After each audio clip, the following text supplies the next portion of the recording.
नमस्कार दोस्तों। हर भाषा अपने आप में संपूर्ण तो होती है, लेकिन वो हमेशा दूसरी भाषाओं से शब्द बोरो करती रहती है। तो एक भाषा का किसी दूसरी भाषा से शब्दों को उठा के लाना बड़ी नॉर्मल प्रोसेस है।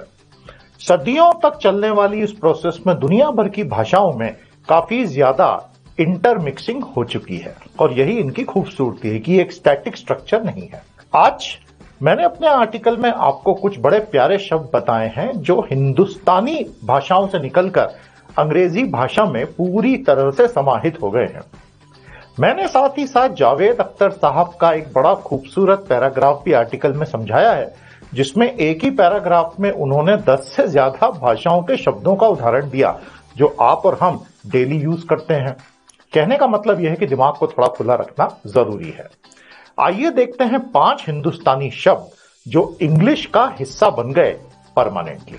पहला शब्द आपके सामने है और वो है अवतार। इंग्लिश भाषा में लोग इसे एवतार कहते हैं। इस नाम की मूवी भी आई है, लेकिन ये ओरिजिनली संस्कृत शब्द अवतार से आया है जो किसी देवता के प्रकटीकरण के लिए यूज होता था।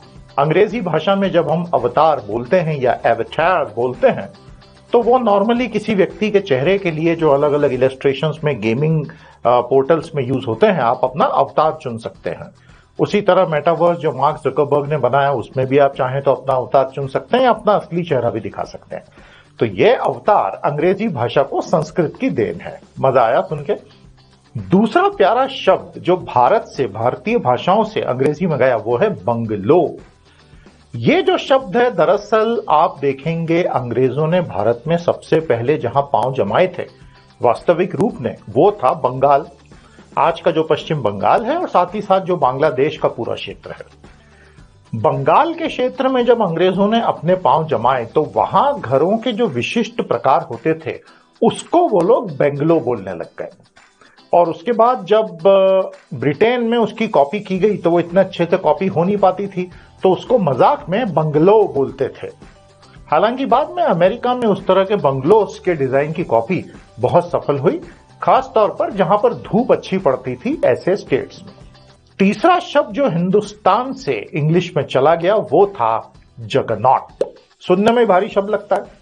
जगनॉट शब्द का अंग्रेजी में इस्तेमाल होता है किसी बहुत बड़ी चीज के लिए, किसी बड़ी ताकतवर चीज के लिए, जैसे कि the central bank of America Federal Reserve is a juggernaut in itself. लेकिन यह शब्द आया कहां से है? यह शब्द दरअसल भारत से भगवान विष्णु का ही जो दूसरा नाम है जगन्नाथ, वहां से आया है। तो जगन्नाथ शब्द जब किसी बहुत विशाल ताकत को रिप्रेजेंट करता है, स्वयं भगवान विष्णु को, तो वो जगरनॉट बन गया इंग्लिश में जाके। चौथा बड़ा शब्द जो हिंदुस्तानी भाषाओं से इंग्लिश में गया या शायद पुर्तगाली से, वो है वरांडा। इस स्पेलिंग में DAH भी हो सकता है। तो दरअसल भारत का जो बरामदा था, जो घरों के बाहर का हिस्सा होता है, वो धीरे धीरे वरांडा बन गया। कुछ लोग यहां तक कहते हैं कि जो बरामदा था वो दरअसल पुर्तगाली भारत लेकर आए थे जब वो रेलिंग को बरांडा बोलते थे। अब क्या है सच वो तो जो भी, लेकिन बरामदा गया और वरांडा बना, ये तो सच है। अब वो बरामदा खुद बरांडा से आया वो एक अलग बात है। पांचवा शब्द जो हिंदुस्तान से इंग्लिश में गया वो है कॉट। जी हां, ये जो बिस्तर है या खटिया जैसी चीज आपको दिख रही है, ओरिजिनली खटिया ही थी, या खटवा या कोट्टई। भारत के अलग अलग क्षेत्रों में इसको अलग अलग बोला जाता था और अंग्रेजी में जाके वो बन गया कॉट।